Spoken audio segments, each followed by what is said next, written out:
They call it the Action Track of the East, and that's for good reason. It certainly is. It is the Cement Palace.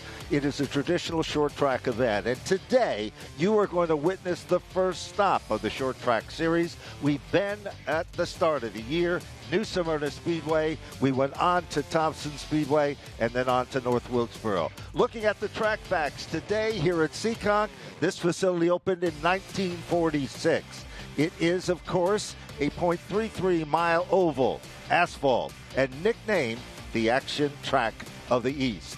Today, that action is going to be unfolding right before your very eyes on Flo and here in the grandstands from the Seekonk Speedway. A unique racetrack that is almost a perfect circle. Today, 150 laps. The teams will have the ability to change tires. 8 total they were allotted for this race. They'll have 4 on pit road, but they can only pick 1 per cautions. Matt Hirschman, he has won the last 2 races here. He goes for 3 in a row. Other previous winners include Doug Covey and Justin Bonsignor. So those are some of the side stories here. But a lot of these competitors, they have won before here at the Cement Palace. It might not have been in this series, but it has been in open modified racing and other touring series as well. So as they stage the field of cars before us, it's now going to be, well, something special. We're looking at Matt Hirschman. Remember what happened a year ago, Joe? You go back not 1, but 2 years ago, Matt Hirschman led all the laps back in 2023, 150 straight to score a victory. Big Money Matt is where he got his name, right here at Seekonk Speedway. Last year, he led 21 laps after Austin Beers dominated. He came across the checkered flag today, coming in to one of his best tracks on the circuit to be able to win 3 in a row. Today, though, he won the pole position by the quickest qualifying run earlier today. One of his sons going to go ahead and spin what is the redraw wheel down here on the front straightaway to determine where they will go ahead and start. Let's hear from Matt Hirschman on his pole qualifying run earlier today. So far, just as good as we have the last 2 years at this point, because I'm pretty sure we've won the pole and the race 2 years consecutively. So we're on the right track so far, but there's a lot of work to do. The hard part is now ahead of us, so we'll see how it goes here. Seekonk is a very tough place. You got to get the balance right at the right time of the race, because I've already had the balance perfect, but at the wrong time of the race. So we'll just see how that goes. There's potential for pit stops, and there's a lot of variables, cautions, and how many and when they come. It could make or break anybody's day. So we'll just get out there and see how it goes. Another thing that we're doing for the first time this season is the redraw. We know how much you love that. Last year you redrew and started in the 8th position. You're going to have to do it again today. Is that going to affect just how you're going to approach this race again? Well, I think oftentimes luck is an overused term in motorsports, but when it comes to the redraw wheel, it's nothing more than luck. So we'll just see where that puts us to start, and we'll approach the race from there. Big Money. There is the redraw wheel poised around the front straightaway here at Seekonk Speedway, and here's how this redraw will work. It certainly is. After qualifying, the pole positions winners will spin the wheel to determine how many drivers will redraw, either 4, 6, 8, or 10. Drivers will then, one by one, pick their new starting position. And then what happens, Joe? We'll find out by who redraws in their spot, and we're going to do that right now. Let's go trackside to our partner here this weekend, to Jacqueline Drake. Jacqueline, it's time for the redraw. Well, race fans, this is a conversation all through the pits. This is the first time we're doing this in 2025. And, of course, it's Matt Hirschman, that number 60, who's going to be the first to spin the wheel. Let's see just how much it's going to shake up that field. What do we think? Is it going to be 4, 6, 8, or 10? Race fans, get up on your feet as we invite Matt Hirschman and his son, Matthew Jr. It's all in your hands to go ahead and spin that.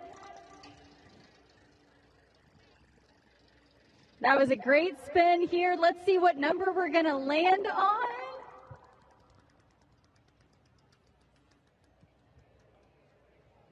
Oh, and it's 8. All right, so now at this time, we're going to invite the top 8 drivers over to draw a number out of the 8 bucket here. Matt, you're going to be the first to do so. Are we going to leave it up to your son to do it? What do we think? He's not off to a good start. Into the bucket we go. Let's see where you're going to be starting today. Number 3. That's good. That's a good start. I'm happy with that. All right. Good job, buddy. Let's go ahead and invite over Austin Beers, who qualified in the 2nd position. Yeah, don't be looking in there, Austin. Let's see what number you're going to pull out of here. Number 6 for Austin Beers. Next up, who qualified in 3rd, we have Jake Johnson. Number 4, and he said, I'll take that. He's all right. So far, so good. And the worst and the first is still in this bucket. Patrick Emmerling, what do we think? How do you feel? Feeling good. Number 2 on the front row, Patrick Emmerling. You ready for this? John McKennedy into the bucket. I'm feeling a number 1. Number 5. All the pressure is on Luke Baldwin. He doesn't know what to think about this right now. Luke, into the bucket. What's it going to be for you? Number 8. What do you think, Luke? Not too much, I know you qualified well your first time here, now starting a little bit, but hey, Matt did it last year. He went from 8th to 1st. If only I was Matt Hirschman at a round racetrack, I'd be a little bit happier right now. But no, we'll still got a good shot, good race car, so we'll see how it goes. Well, good luck to you, Luke Baldwin. Next up, we're going to be having our 4-time champ, Justin Bonsignor. Into the bucket you go, Justin. You said you wanted this redraw. Yeah, couldn't hurt, right? And number 1. We'll take that. Race fans, put your hands together. Justin Bonsignor, what do you think about that? Now you're going up to the pole. How do you feel? A lot more pressure now, but the 60's been the best car all day, and he's right on our bumper. So just hope for the best. Have a good run. We've had a lot of stuff to overcome all year. We've had good finishes, so it'd be nice to hopefully put together a smooth day and a little bit of strategy here. We'll see if guys decide to pit or not. So appreciate all the fans coming out on a Sunday afternoon, and hopefully we can put on a better race than we did in Wilkesboro for everybody here. Justin Bonsignor, who hasn't won here at Seekonk since 2018, and rounding us out is going to be Kyle Bonsignor, and we already know what that number is going to be. Picking up 1 spot's better than losing a bunch, so I'll take it. Absolutely. Well, race fans, put your hands together for that qualifying redraw. The drivers are going to go ahead and get in their car. Racing, it's up next. Well, thank you, Jacqueline. So Justin Bonsignor and Patrick Emmerling, the new front row. Drivers will get strapped in. What do you say we introduce to you the starting lineup for today's J&R Precast 150? Starting 23rd from Thompson, Connecticut in the USNE Power 82 Services, number 8, John Michael Chenette. Back in the 22nd starting position is car number 18. From Calverton, New York, the Hunter Mechanicals car for Ken Heggie. Then in the 21st starting position, the Sapienza Enterprises Eastport Foods machine. Car number 36 for Dave Sapienza. Starting 20th, the Pro Systems BNP machine Chevrolet, 3rd generation racer from Gridswall, Connecticut. Please welcome the number 59 for Tyler Berry. Starting 19th today, the USNE Lumax package. Number 20 from Preston, Connecticut, Max Zackham. Let's go and take a look at the 9th row, starting back in the 18th position. The Dependable Energies, and of course, is the Bass Plating Company car. From Waterbury, Connecticut, car number 15 for Joey Cipriano III. And starting in the 17th spot, brand new race car for the S&S Paving, Harshaw Paving Company, Tinio number 44. Ladies and gentlemen, from Roxbury, Connecticut, Chase Dowling. Starting 16th on the grid, a 4-time series winner in the GAF Roofing, number 58 from Riverhead, New York, Eric Goodale. Now moving to the 15th starting position, car number 5. That, of course, is from Humbleston, Pennsylvania. That's the Ebersol excavating machine for Kyle Ebersol. Starting in 14th, lined up alongside his brother, Trevor Catalano from Ontario, New York, the USNE Power and Construction, number 56. To his inside, in car number 54, he'll start 13th from Ontario, New York, FX Caprera, USNE Catalano Motorsports for Tommy Catalano. And then starting on the 13th starting position, it will be the FX Capera USNE Catalano Motorsports machine. Car number 54 from Ontario, New York, Tommy Catalano. You move up a row, you go to the 12th position, starting third, or in car number 3, Owego, New York, Northeast Drilling, back number 3, Tyler Ripkema.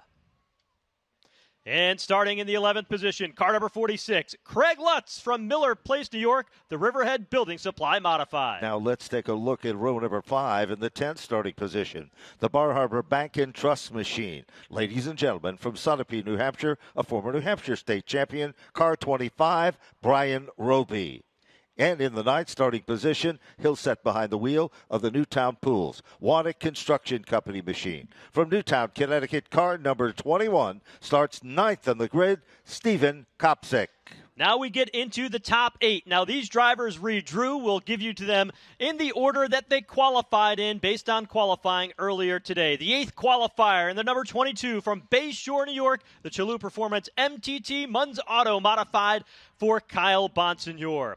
Qualified originally 7th. He'll start first, though, in the 51 car from Holtzville, New York, the Phoenix Communication and 4-time champion, Justin Bonsignor. Let's take a look at the 3rd row and how they qualified there. In the 6th starting position, the Baldwin Automotive Machine. From Mooresville, North Carolina, he's considered a rookie, but his performances say a lot more than that. Car number 7 for Luke Baldwin. Qualifying in the 5th spot will be the Stewart's Automotive Machine. From Chelmsford, Massachusetts, car number 79, the former champion for John McKennedy. The next driver on the grid drives car number 1 from Orchard Park, New York, the Fleetworks Incorporated Modified. It's Patrick Emmerling. Next starter on the grid, in the 07 from Rehoboth, Mass., it is their home track. Platinum Fire Protection, Propane Plus, Lynn's Propane, bring you Jake Johnson. Now let's take a look at the men in row number 1. Believe it or not, they're neighbors from Northampton, Pennsylvania. That's not the only story. Last time here, they duked it out to the wire. But today, car number 64 was second fastest. The G&G Electrical Supply. Dell's Electric Murphy's Racing 64 from Northampton, Pennsylvania. 3rd generation driver, Austin Beers. And the man that knows this track, been there, done that. The guy to beat. Car number 60, the PD Motorsports Machine. From Northampton, Pennsylvania, defending race winners, Matt Hirschman. So there is the starters for the J&R Precast 150. Remember, the top 8 redrew, and when they go out onto the pace laps, it'll be Justin Bonsignor and Patrick Emmerling on the front row. Row number 2, Matt Hirschman starts 3rd along with Jake Johnson in 4th. John McKennedy will start 5th alongside Austin Beers 6th. Kyle Bonsignor 7th, and Luke Baldwin will start 8th, and that is where Matt Hirschman started from last year to get the victory here 1 year ago. Well, it's a big day here, of course. The JR Precast 150, over $100,000 in posted awards for this event. 11,000 plus is going to the winner. And the folks from JR Precast are down trackside. They're about ready to do something that is synonymous with racing in general. We also want to remind everybody that JDV Productions is presenting a special Whelen Short Track Cup. This is the start of 3, based on 3 events, which include the 2 events at Monadnock Speedway, and that is back-to-back races there. Previous winner was Hirschman in 2022, Kobe in 2023, and Emmerling in 2024. You do it once, you get $3,500. You do it all 3, you get an additional bonus, $5,000. And that, of course, is from JDV Productions, Josh Venata. Plenty of cash on the line. Drivers getting strapped in, and we're getting strapped in too as well for 150 laps at the Cement Palace here in Seekonk, Massachusetts, one of the outstanding racetracks that we go to all season long. Joining us on the broadcast today, Jacqueline Drake. Jacqueline, this race is what everybody has had their eye on for weeks to see how the action would play out. We welcome you into the broadcast today on a big day for modified racing. Thanks so much for having me. I am looking forward to a mod summer for myself. Going to be traveling with the series for the next 4 events. But how special is it to be here on Seekonk Speedway on a Sunday at that? And how special is it for the J&R Precast family all here behind me? A 50-year anniversary at that on the 40th anniversary of the NASCAR Whelen Modified Tour Series. absolutely special. You can see all these kids here. We have lots of families represented. I want to talk to you right here. It looks like these are your kids, but they're not your kids. They're my friends. Your friends. Yeah. Your friends' kids. What's your connection with everyone here and JNR? So I'm Bob's daughter, Ashley. And then my sister, Jessica, is right there. My nieces, Ayla and Olivia. My friend Hunter and Braylee. Yep. So we're really excited to be here.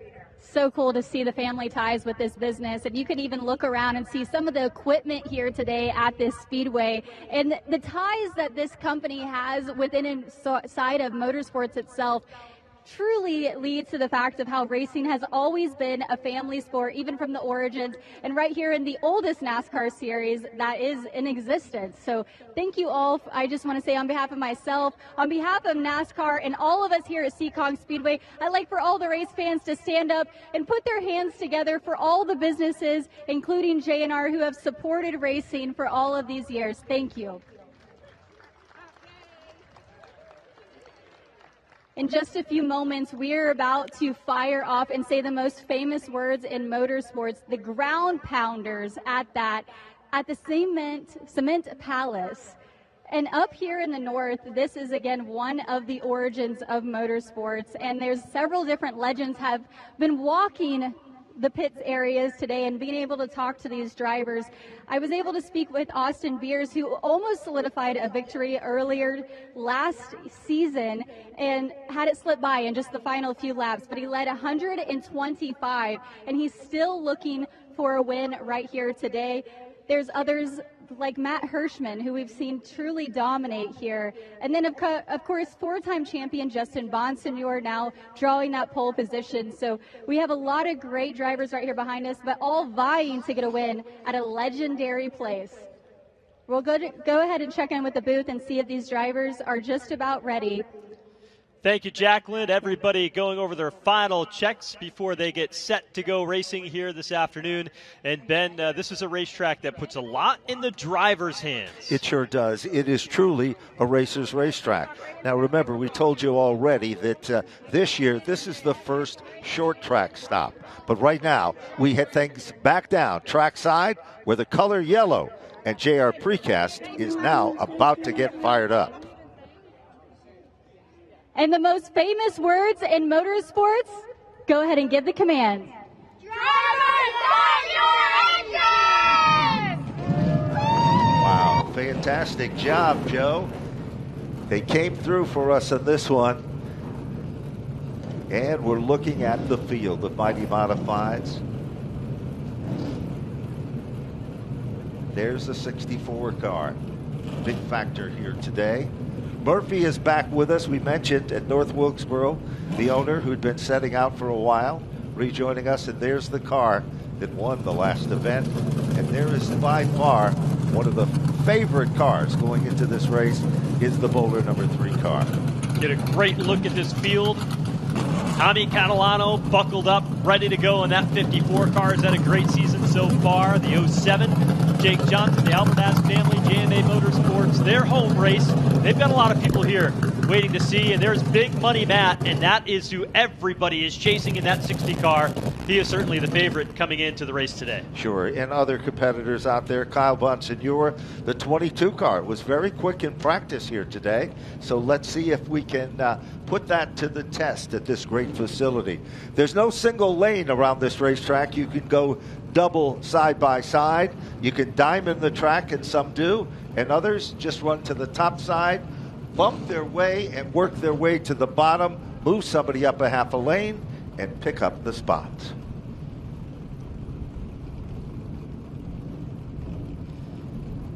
The engines are fired here at Seekonk Speedway. The green flag is up next.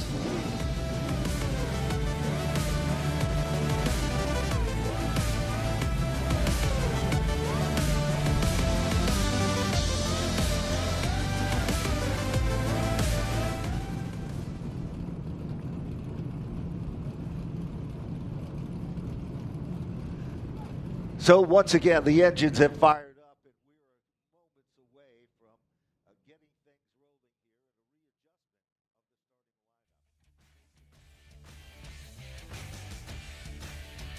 of the starting lineup.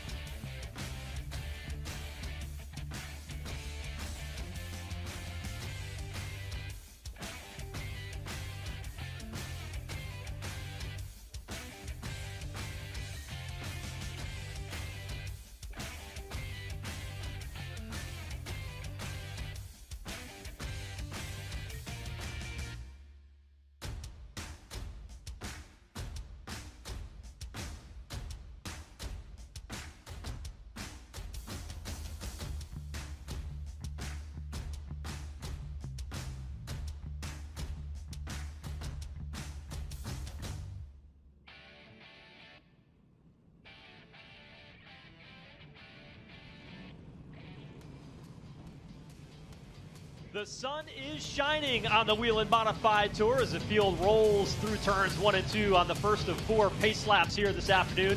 The J&R Precast 150 from Seekonk, Massachusetts. Joe Koss and Ben Dodge along with you.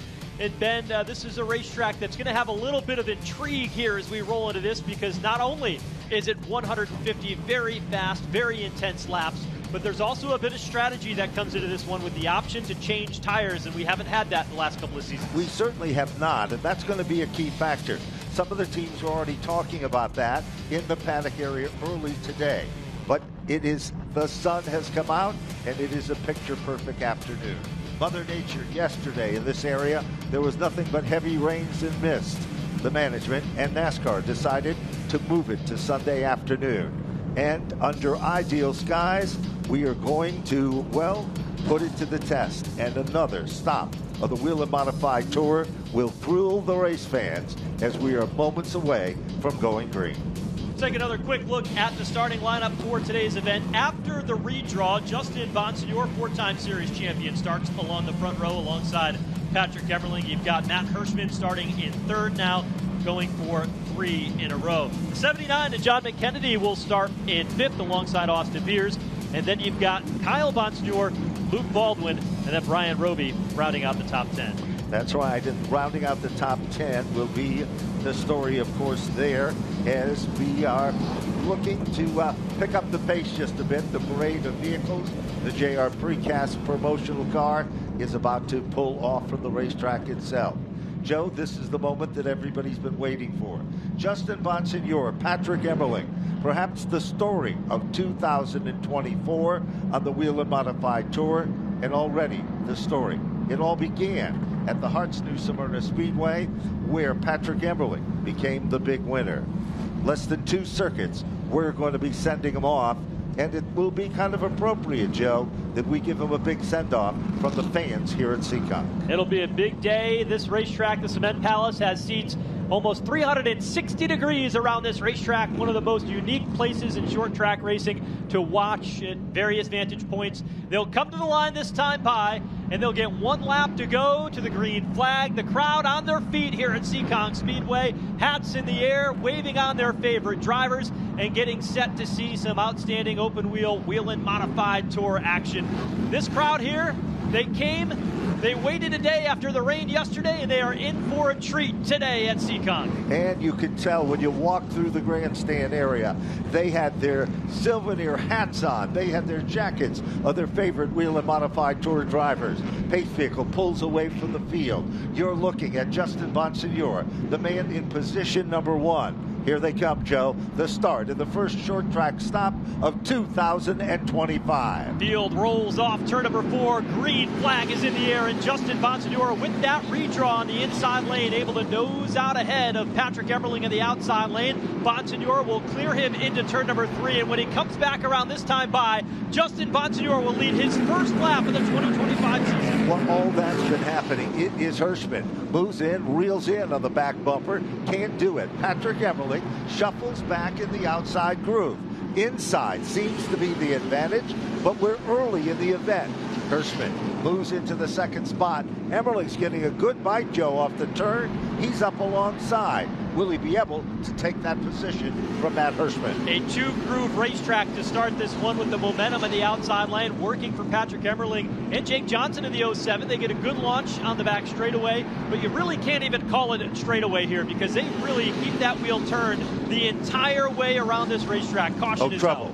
We've got car number 25, Brian Roby, the Bar Harbor Bank automobile going around. Roby has won several events in the quest for the NASCAR local short track program in 2025, winning at Claremont and winning at the Monadnock Speedway. So Roby, former winner at this racetrack as well, qualified quite well for himself with the Bar Harbor Bank machine, and that will bring the first caution of the event. Remember, Whelen, trusted in products that is the first responders number 1. First names in lights and sirens and safety services used throughout the world. Whelen Engineering, trusted to protect first responders. So the first caution of the afternoon comes out, illuminates those Whelen Engineering lights around the Seekonk Speedway, the 1/3 mile oval, just a few miles east of Providence, Rhode Island, and the field slows. And this has been the trend in the Whelen Modified Tour races. We usually see a caution within the first 15 laps or so, and that trend continued to prove here, so everybody looking to get a little bit settled in. Ben, hard to believe that 51 car, a 4-time series champion, that first lap of the race, the first time that that 51 has led a lap all season. It is, and that is exceptionally hard to believe. That entire race team, owned by Massey, was brought down south Ryan Stone. It is operated in the state of Carolina, and it comes up for these Whelen Modified Tour events. There's no question, if we had to select somebody to be a perfect goodwill ambassador for modified racing in the Whelen Modified Tour, I think we could check that box for the driver of car 51. You'd have to agree. I agree wholeheartedly. It looks like there's problems for the 54 car of Tommy Catalano. He's back in the pit area here at Seekonk Speedway. It looks like the Nerf bar there on the right side of that 54 car, he is missing. You can see it right between the two wheels, not there. And he's got to make sure that that is put back on. So they are actually going to go back to the garage area in their hauler and see if they can get that repaired. Off turn 3 and 4 here, they've set up a pit lane for these drivers and these teams. Now you can pit under the caution, and as long as you don't lose a lap, you go back out onto the racetrack in the same order as you came onto pit road among the cars that pit. So Joey Cipriano, Brian Roby will take an opportunity here under this early caution to come down pit road. Certainly will. And for those of you who have never seen the Seekonk Speedway, we don't have the luxury of having a pit road. However, they set a temporary pit road up in the pit area, which allows the cars, it's all set up exactly like the real deal, allows them to come off the racetrack, make those adjustments, come back information. The NASCAR officials will then let them back out in the order that they came off the racetrack. They are also checking, we said before about the tire situation.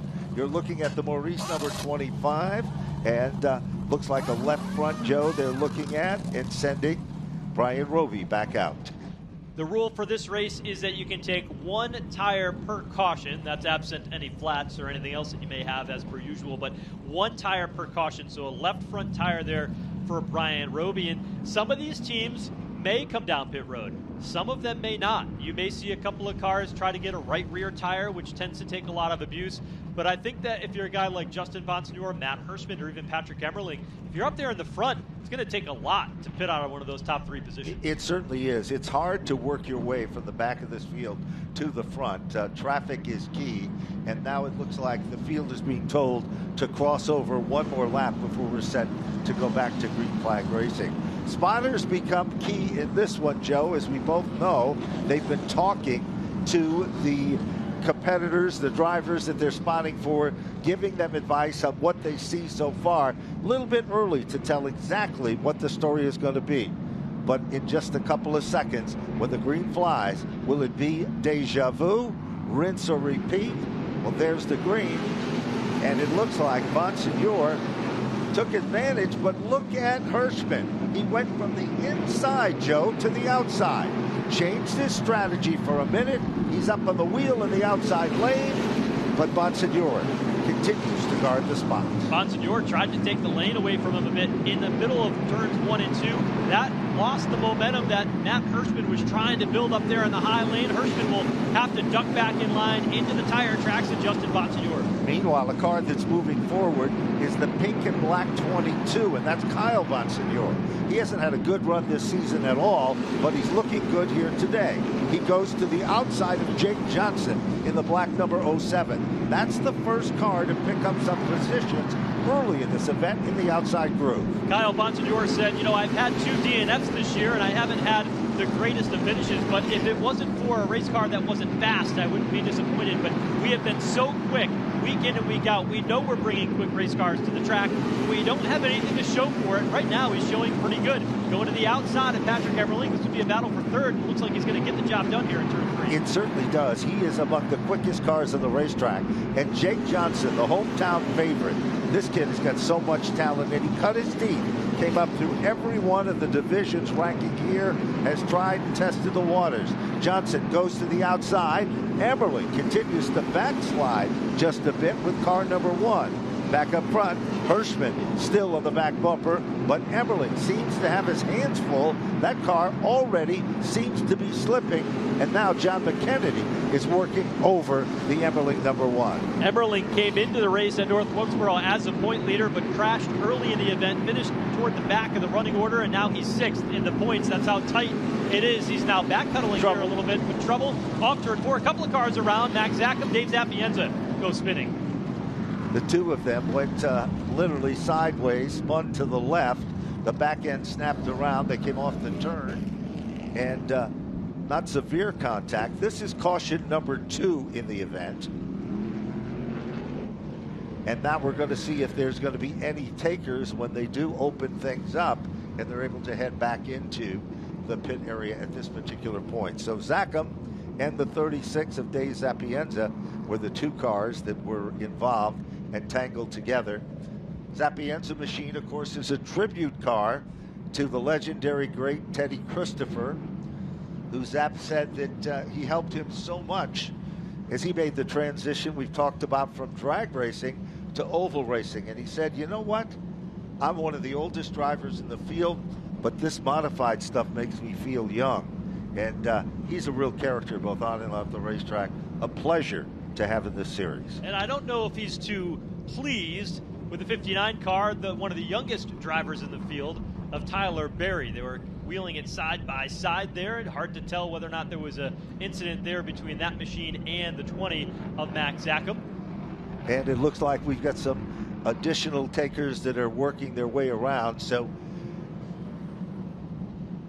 and it is like, there's the 54 car. The reason, Joe, that car is not coming back out, the Nerf bar, or the rub rail on the right side, was broken off. There is a rule and a regulation that says you must have those bars on for the safety of you and others. And unfortunately, it looks like they have parked that car and they are not going to replace that right side rub rail. A lot of action going backstage. 58 of Eric Goodale is there, Ken Hagee and John Michael Chenette all going back to the pit area to see if they can get some service. They were running toward the tail end of the field, so when the caution came out on lap number 21, gives you plenty of time to feel your race car out and make your way down pit lane as the time is appropriate. So we get an idea there of what those 3 drivers are doing. Justin Bonsignor has led the entire way so far, but did you see that last restart, how Justin Bonsignor kept his car closer to the grass in the infield here at the racetrack to kind of shorten the distance back to turn 1, while Matt Hirschman stood on the gas and made his car go as wide as possible around the top, tried to carry that momentum, and it almost worked and allowed him to take over the race lead. It certainly did, but what I want to see on this restart is what's going to happen with that number 22 car, because that car has picked up the most positions early in the event. It seems to be working and digging in hard in the outside lane, so it appears that they found something with that team. They're going to be on the inside, but we know from the last restart it was Bonsignor again with the advantage, but this time little different strategy because Hirschman's to the outside, and then we've got Jake Johnson. It's give or take time again. Pace truck dives to the inside. Bonsignor in the 51 at the bottom. Kyle Bonsignor, that's his cousin, sitting there in the 22 behind. And here comes Matt Hirschman charging up the outside lane. Another strong push into turns 1 and 2. Hirschman with the edge as they go down the back straightaway and dive for 3 in the race lead. They come off turn number 4. They're side by side. Drifts up just a bit. All of a sudden, Hirschman has to back out of it. Bonsignor is back in command. Hirschman digs in hard in the top groove. Turn 3, turn 4. It all could change here. Hirschman to the outside lane. Last time through, Bonsignor gave him a little bit of a hip check across the start-finish line, and they do it again, but Hirschman, tough as nails in the outside lane. Half a car ahead in the battle for the race lead. Off the turn, Hirschman goes way up the hill. A door opens, suddenly it closes. All of a sudden, it is Bonsignor trying to reel him in again. And what about Jake Johnson? Johnson moves around the 22 that looked so good just a few laps ago. Behind the top 4 that are single file, Joe, then we've got them doubled up 2 by 2. Bonsignor said at the start of the race, everybody is chasing the 60 car of Matt Hirschman, lap 29. That becomes true. Here's the battle for Austin Beers working inside of John McKennedy. Austin Beers trying to work his way and hold that bottom groove. since the last caution, Patrick Emmerling has gotten a little bit better and more stable. He's up on the top side of the racetrack. Let's shift back forward to look at that third place battle, because here comes Kyle Bonsignore to try it again, but Jake Johnson continues to hold that third position. John McKennedy around the top of Austin Beers as the battle there calms down for the 6th position, but it is Kyle Bonsignore in the 22 kicking that car sideways off turn 4 to get it to rotate on the straightaway and try to get underneath Jake Johnson, but did not have enough speed off the corner to be able to make it work. A good, valid attempt at trying, though. We'll see what's going to happen. Meanwhile, Patrick Emmerling is starting to come to life. McKennedy is right there as well, but it still remains 2 cars out in front by, well, half a turn's distance. And that, of course, the early leader running in second, and the second leader is Matt Hirschman, and he continues to set the pace. Justin Bonsignore is not letting Matt Hirschman get too far away as we continue on this battle here. They'll work around the lap machine of John Michael Chenette. Hirschman opened up a bit of a gap there when he first got by him. Justin Bonsignore just 2 car lengths behind. A battle for third. Jake Johnson, the Albernaz family, their race shop about 3 minutes from here. Yes. Very close, very home track feel for them, and they want the best of results. And of course, that car, they received technical advice and help from Ryan Stone. Ryan Stone, the mastermind behind the Justin Bonsignore operation. So do they compare the notes? Well, that could be the case, because both cars are looking very stout this early in the event. With 40 laps up on the board, things are starting to settle in just a bit. Another mover and shaker is car number 21 for Steven Kopsick. Kopsick has moved into the 8th position behind Austin Beers. And with him, there's a gap, but it is Luke Baldwin, also the leading rookie. He's found a home among the top 10. Baldwin started in the 8th spot, but then he slid back a little bit after the green flag flew. Here's Kopsick in the 21, looking underneath the 64 of Austin Beers, and boy, that car really rotates through the middle of the corner. Not easy to be able to dive underneath somebody when you're in a complete circle. And Kopsick, if it wasn't for the 79 in his lane ahead of time, I think he would have been able to get by the 64 already. I believe you are correct. You know, this kid understands the setup. It's a father-son deal. His dad, Nick Kopsick, is the mastermind with his son. He's trying everything to keep that car guarded to the bottom of the racetrack. He's running a different line. You might think, Joe, that that's pitching the car off, keeping the RPMs down. That is not the case here with car 21. And this is not one of those racetracks where you need a ton of horsepower. Most of the time, they're only about half throttle here because they are turning the entire time. This is a racetrack, when you hear the old egg under the gas pedal routine, it takes finesse, it takes art, and a crafty veteran to be able to get around this racetrack. And that's why you see guys like Matt Hirschman run so well here. Certainly is. Now we're looking a little bit forward now for that 3rd position. Kyle Bonsignore is right there, and he has been testing the waters a bit. It just doesn't seem to be working. Meanwhile, the 64 machine of Austin Beers sets its sight to close in on John McKennedy, but unfortunately doesn't seem to be closing up the gap that quickly at all. But they've got lap traffic in there too. Austin Beers led 129 laps here last year, only to lose it in a late race caution on a restart to Matt Hirschman. Today he said, you know what, I will qualify well. On the stopwatch he was second, but he said, I'm not too confident in my race car in race trim, and that has proved to be true right now because he is back in the 7th position. He started the event in 6th. He hasn't moved at all forward, and that car does not look as sporty as it did 1 year ago. It certainly does not, but time will tell. He just moved to the inside. He's going to put the move on John McKennedy. Do or die time there. They almost come together, able to pull it back in the line, and here comes Kopsick. Kopsick in the 21 car, black, silver, and neon, changes his line completely. And just as good as that car stuck on the bottom, all of a sudden, it's sticking in the outside lane. Oh, John McKennedy, little stutter step there, and here comes Steven Kopsick coming to the front of this field. McKennedy will lose 1, if not 2 positions as Austin Beers looks to roll top around the outside of John McKennedy. Here's that battle for 3rd, continuing to pick up the 22.